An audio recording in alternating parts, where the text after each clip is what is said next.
Hello, everybody. Welcome back. This is Ian. Thank you for tuning in.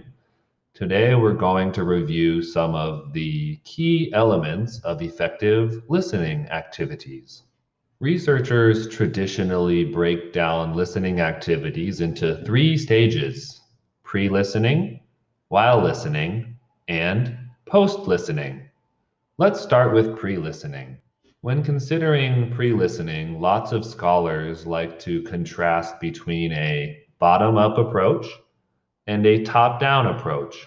In the bottom up approach, it is very common to teach vocabulary words or to review grammar points so that way students are ready to anticipate the words that they will hear and they will be able to make better meaning out of what they are listening to. However, some scholars disagree with the practice of pre teaching vocabulary. In fact, some of them say that it's been largely discontinued. For example, a researcher named John Field points out that in real life, learners cannot expect unknown words to be explained in advance, which makes a lot of sense in real life communicative situations. It's even true for listening tests such as the Korean SAT. The Korean SAT will not pre-teach the words that they will use. The students have to be ready to use listening strategies in real time. As a result, some researchers are stronger proponents of the top-down approach. In the top-down approach, the goals are to set the context of the activity or to motivate the students to get their minds in the right place before they have to listen. As Field points out, in authentic listening contexts, learners have to learn to cope with situations where part of what is heard will not be familiar. And it brings up some interesting insight into the listening process of non native listeners. Quite frankly, even for native speakers, someone will never identify every single word that one is saying. More likely than not, you will identify a few key words, make inferences based on the context of those words, and finally, check those inferences against what comes next. I would like to explain this through a story. One day I was in the cafeteria and one of my coworkers turned to me and said, "Oh, Ian, 몇 년, blah, blah, blah, blah, blah, blah, Korean." Unfortunately, I did not listen to the rest of that question. I could not make out the words, but I found two key words, 몇 and 년. So, based on the context, I live in Korea, and it's very common for Korean people to ask me my age. I had thought that the man was asking me, "Oh, how old are you?" To which I replied, 30세, 30살이에요. Everybody laughed because that was actually not what he was asking. He was asking me how long I lived in Korea. But it shows the fact that for non native listeners of a language, there's never 100% comprehension. It's rare. For the most part, we, even as native listeners, are listening for keywords, understanding those keywords in a given context, and then checking our assumptions based on what follows in the interaction.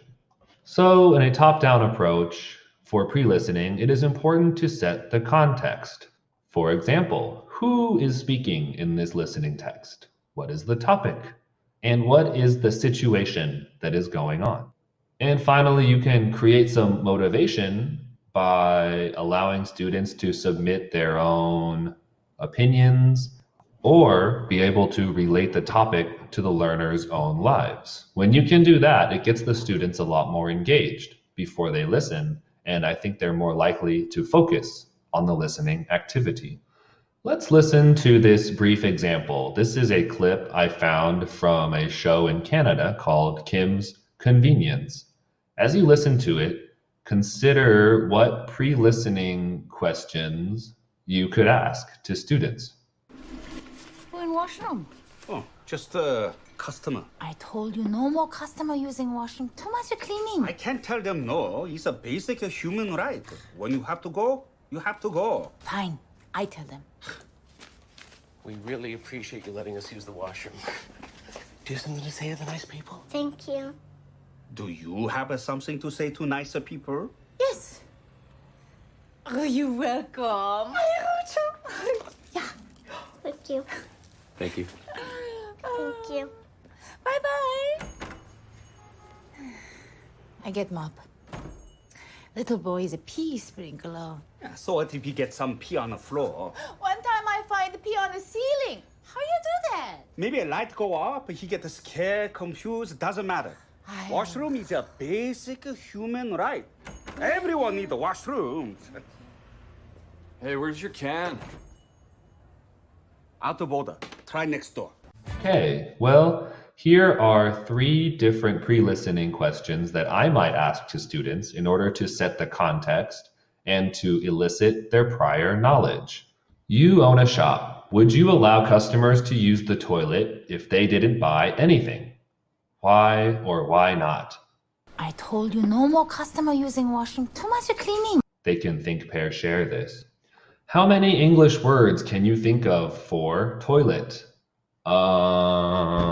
Toilet, restroom, washroom, the facilities, the can, the loo, the John, the shitter, anyways, that's quite a few. I think that most people could think of about 4 or 5 at least.